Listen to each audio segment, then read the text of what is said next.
अक्सर आपके बड़े बूढ़ों ने आपसे कहा होगा, ये संसार दुखों का मूल है और ईश्वर भक्ति उस दोस्त से दूर जाने का मार्ग है। किंतु सोचिए, यदि ये संसार दुखों का सागर होता तो क्या नियति आपको यहाँ जन्म लेने देती? क्या ईश्वर यहाँ पर अवतार लेते? जब समस्याओं पर हमारा वश नहीं चलता, हम आरोप लगाते हैं इस संसार पे, वहाँ के लोगों पे। सोचते हैं काश वो यहाँ पर आया ही नहीं होता। एक किसान बंजर धरती पर जाता है और अपने परिश्रम से उसे लहलहाते खेत में परिवर्तन करता है। एक दर्जी जिसके पास एक सामान्य सा वस्त्र आता है, अपने परिश्रम से उसे एक सुंदर वेश में परिवर्तित कर देता है। आप भी परिश्रम कीजिए। ये महत्वपूर्ण नहीं है कि आप किस संसार में आए, ये महत्वपूर्ण नहीं है कि आप यहाँ कैसे आए। यदि कुछ महत्वपूर्ण है तो वो है कि जब आप गए तब आप इस संसार को कैसा छोड़ के गए। तो ये सोच के जिए कि जो किसी के लिए नर्क है उसे किसी का स्वर्ग बनाकर निकलोगे तो आपका जीवन और आपका संसार दोनों धन्य हो जाएंगे। श्री कृष्ण कहते हैं, इंसान कितना भी परिश्रम कर ले या मन्नतें कर ले, समय से पहले किसी को कुछ नहीं मिलता। जिसको कभी कुछ नहीं मिला उसने समय की प्रतीक्षा नहीं की। जीवन में जितना संघर्ष करोगे सफलता की कीमत उतनी ही अधिक होगी, क्योंकि हीरे को तराशने में कई जख्मों से गुजरना पड़ता है। इस दुनिया में जो लोग भी सफल हुए हैं उन्हें कोई वरदान नहीं था, ना ही उनका कोई विशेष जन्म था। वो अपनी मेहनत और कर्मों से ही महान बने हैं। जो मनुष्य धोखे से या कूटनीति से सफलता हासिल करता है वह सबसे बड़ा पापी होता है, क्योंकि शायद उसने किसी जरूरतमंद का जीवन तबाह किया हो। किसी कार्य के प्रति अगर आपका नजरिया तथा लगन है तो वह कार्य ना जानते हुए भी आपको आधी सफलता तो दिला ही देता है।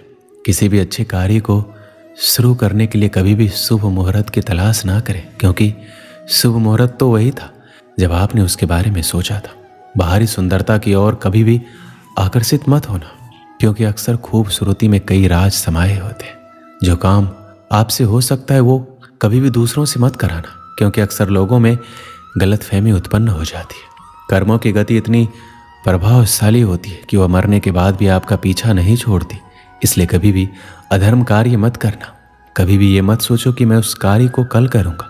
वह कल कभी नहीं आता, बल्कि आपने अपने जीवन का एक और दिन बर्बाद कर दिया। जब भी हम किसी के लिए बुरे शब्दों का प्रयोग करते हैं तो वह हमारे ऊपर ही हावी होते हैं, क्योंकि उसमें दूसरे का कोई दोष नहीं होता।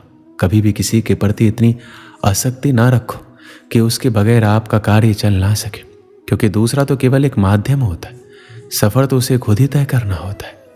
आज के युग में कोई भी सच्चा प्रेम नहीं करता, वह अपने ही स्वार्थ के लिए उसे चुनता है और वक्त निकलते ही उसे छोड़ देता है। जबकि सच्चा प्रेमी तो वो है, वो बिना चाह के भी कभी आपका साथ नहीं छोड़ता।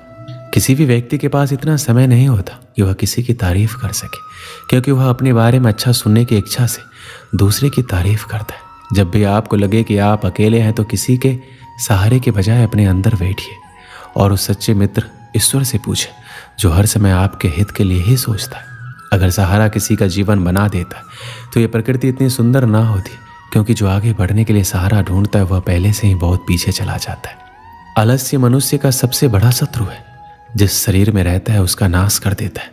व्यायाम करने से हमारा शरीर और मन जिस प्रकार से स्वस्थ होते हैं, उसी प्रकार से नियमित ध्यान करने से मस्तिष्क और हृदय पवित्र होता है। आलसी व्यक्ति के अंदर कभी विद्या का वास नहीं होता, बल्कि कुरीति तथा कुभावना का विकास होता है। सत्य की हमेशा जिस प्रकार से जीत होती है, उसी प्रकार से परिश्रम की भी जीत होती है, भले ही उसमें थोड़ा समय अधिक लगता है। ज्ञान तो लगभग सभी के अंदर एक जैसा ही होता है, किंतु कुछ लोग उसको अपनी आदत बना देते हैं और कुछ लोग उसको अपनी सबसे बड़ी भूल बना देते हैं। श्री कृष्ण कहते हैं, हमारे पास अक्सर बहुत लोग आते हैं, कुछ को हम समय देते हैं, कुछ का हम तिरस्कार करते हैं, किंतु तिरस्कार कभी नहीं करना चाहिए। किसी व्यक्ति के पास आपके आने के 3 मुख्य कारण होते हैं, भाव, अभाव और प्रभाव। यदि कोई आपके पास प्रेम भाव से आए तो उसे प्रेम दीजिए, सम्मान दीजिए। यदि कोई आपके पास अभाव में आए तो उसकी आवश्यकता समझे और जितना हो सके स्वयं से उसकी सहायता करें। और यदि कोई आपके पास प्रभाव के कारण आए तो उसको समुचित सम्मान दे। तो खुद को भाग्यशाली समझे कि कोई आपके प्रभाव में है, किंतु तिरस्कार कभी ना करे। तिरस्कार जन्म देता है कुंठा को और कुंठा किसी को भी आपका शत्रु बना देती, इसलिए मित्र बनाए। श्री कृष्ण कहते हैं किसी में भी अकेले दुनिया को बदलने की ताकत नहीं है, लेकिन आप पानी में एक पत्थर फेंक कर कई तरंगे पैदा करने के समान बहुत कुछ कर सकते। हर कोई जानता है कि हम क्या हैं, पर यह नहीं जानते कि हम क्या बन सकते। अगर आपने अंदर की खूबी को पहचान लिया तो आप सब कुछ प्राप्त कर सकते। जीवन में कभी भी दुख से ना डरो, क्योंकि जब ठोकर लगती है तभी मनुष्य सीख पाता है और संभल कर चलता है। मनुष्य की गलतफहमी है कि भाग्य ही सब कुछ है, लेकिन भाग्य नाम की कोई चीज नहीं होती। इसकी केवल मनुष्य ही पूजा करता है। अगर मनुष्य अपने जीवन में ये सोचता है कि उसके सोचने मात्र से कार्य सफल हो जाएंगे, तो ये उसकी सबसे बड़ी भूल होगी, क्योंकि शेर को भी अपना शिकार खुद ही करना पड़ता है। भाग्य तभी होता है जब मनुष्य कर्म करता है, और कर्म नहीं करता है तो वही भाग्य अभिशाप बन जाता है। मानव का भाग्य पूर्व जन्मों के कर्मों से बनता है, और वर्तमान जीवन में उस कर्म के प्रति कर्तव्यनिष्ठ होकर कार्य करने से ही वह सफल हो पाता है। मनुष्य को हमेशा ये सोचना अनिवार्य है कि जो भी कर्म मैं कर रहा हूँ उसकी संतान पर वैसा ही प्रभाव पड़ेगा, अर्थात पुत्र के अंदर भी वही गुण विद्यमान होंगे। मानव के जीवन में संगति का असर बहुत पड़ता है। अपनी बराबरी की संगति भी उतना प्रभाव नहीं करती जितना कि श्रेष्ठ लोगों की संगति से जीवन सुधरता है। मनुष्य दुनिया तभी बदल सकता है जब वह खुद में परिवर्तन करे। अगर आपका स्वभाव अच्छा है तो आपको कैसा भी समाज क्यों ना मिले, आप में कोई भी अगुण समाहित नहीं हो सकते। मनुष्य को कोई भी कार्य बिना सोचे समझे नहीं करना चाहिए, क्योंकि बाद में यही आपत्ति का कारण बनता है। और थोड़ा सोचे और कार्य को सफल करे। व्यक्ति को पता रहता है कि लोभ ही उसके दुखों का और विनाश का कारण है, फिर भी उसे छोड़ना नहीं चाहता, जबकि छोड़ने में ही भलाई है। जीवन में याद रखना, कभी किसी कसमों का अग्रणी मत बनना, क्योंकि कार्य सिद्ध होने पर सबको शाबाशी मिलती है और बिगड़ने पर उसी व्यक्ति को क्षति पहुंचती है। ऐसा जन्म भी किसी किसी का होता है जो जीवन में कितना भी संकट क्यों ना आ जाए, वो कभी अपना धैर्य नहीं खोते, और वही व्यक्ति महान लोगों की श्रेणी में गिने जाते हैं। एक राज्य में श्याम नामक युवक रहता था। एक बार उसने राजा के किसी आदेश की अवहेलना कर दी। अपने आदेश की अवहेलना राजा को कतई गवारा नहीं था। जो भी उसके आदेश की अवहेलना करता दंड का पात्र बनता। श्याम को भी सैनिक बंदी बनाकर राजा के समक्ष ले गए। बाहरी दरबार में राजा ने उसे मृत्यु दंड सुनाया। अपने मृत्यु दंड पे श्याम बोले, महाराज, आपके द्वारा दिया गया मृत्यु दंड सिरोधार्य है, किंतु मृत्यु पूर्व मेरा आपसे एक निवेदन है, और वो ये है कि मुझे कुछ समय प्रदान किया जाए ताकि अंतिम बार मैं अपने परिवार से मिल सकूं। राजा ने एक सिरे से उसका यह निवेदन अस्वीकार कर दिया। तुम पर कैसे विश्वास किया जा सकता है? यहाँ से जाने के उपरांत तुम वापस नहीं लौटे तो तुम्हारा यह निवेदन स्वीकार योग्य नहीं है। राजा के ये कहते ही राज दरबार में उपस्थित प्रजा में से एक युवक सामने आया और बोला, महाराज, मेरा आपसे निवेदन है कि श्याम को उसके परिवार से मिलने जाने दिया जाए। उसके आते तक मुझे बंदी बनाकर रख लिया जाए। यदि वह वापस ना आए तो उसके स्थान पर मृत्युदंड दे दिया जाए। युवक की बात सुनकर राजा आश्चर्यचकित रह गया। पहली बार ऐसा कोई व्यक्ति सामने था जो किसी अन्य के लिए अपने प्राण देने पे तत्पर था। राजा ने पूछा, कौन हो युवक, और इसका स्थान क्यों लेना चाहते हो? महाराज, मेरा नाम कन्हैया है, मैं श्याम का मित्र हूँ। मुझे पूरा विश्वास है कि अपने परिवार से मिलकर ये वापस अवश्य आएगा। राजा ने सैनिकों को कन्हैया को बंदी बना लेने का आदेश दिया और श्याम को परिवार से मिलने की अनुमति दी। श्याम को 6 घंटे का समय दिया गया, जिसमें उसे अपने परिवार से मिलकर वापस आना था। श्याम घोड़े पर सवार होकर अपने परिवार से मिलने पहुंचा। सबने मिलकर तुरंत वापसी की राह पकड़ ली। वह समय व्यर्थ नहीं करना चाहता था। समय पर राजा के समक्ष ना पहुंचने पर उसके मित्र के प्राण संकट में पड़ सकते थे। तीव्र गति से घोड़ा दौड़ाते हुए राजमहल की ओर चला आ रहा था।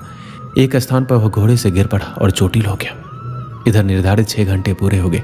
श्याम राजमहल नहीं पहुंच पाए। इस स्थिति में कन्हैया को मृत्युदंड के लिए तैयार किया जाने लगा। अपने अंतिम समय में कन्हैया ने श्याम को स्मरण किया और आंखें बंद कर ली।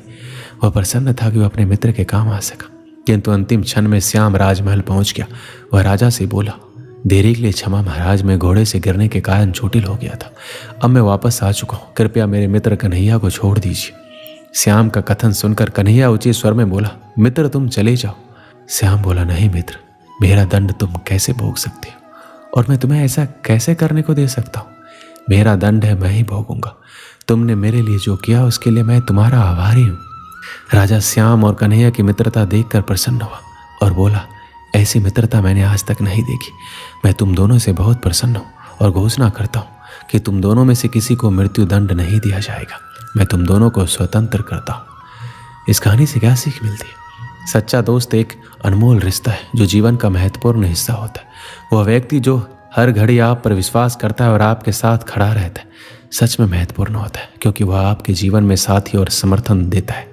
एक सच्चा दोस्त आपके सारे राज और बातें सुनता है, आपके साथ खुशियों में साझा करता है और आपके दुखों में सहानुभूति दिखाता है। सच्चे दोस्त का साथ आपके जीवन को अधिक मजबूत और सुरक्षित बनाता है। एक सच्चे दोस्त के साथ समय बिताना अद्वितीय और मान्य होता है और इससे आपके जीवन में आत्मविश्वास बढ़ता है और आपके लिए एक सुरक्षित स्थान प्रदान करता है और आपके साथ हर मोड़ पर होता है। दोस्त जीवन के सफलता और खुशियों की दिशा में एक महत्वपूर्ण भूमिका भी निभाता है और यह रिश्ता जीवन भर बना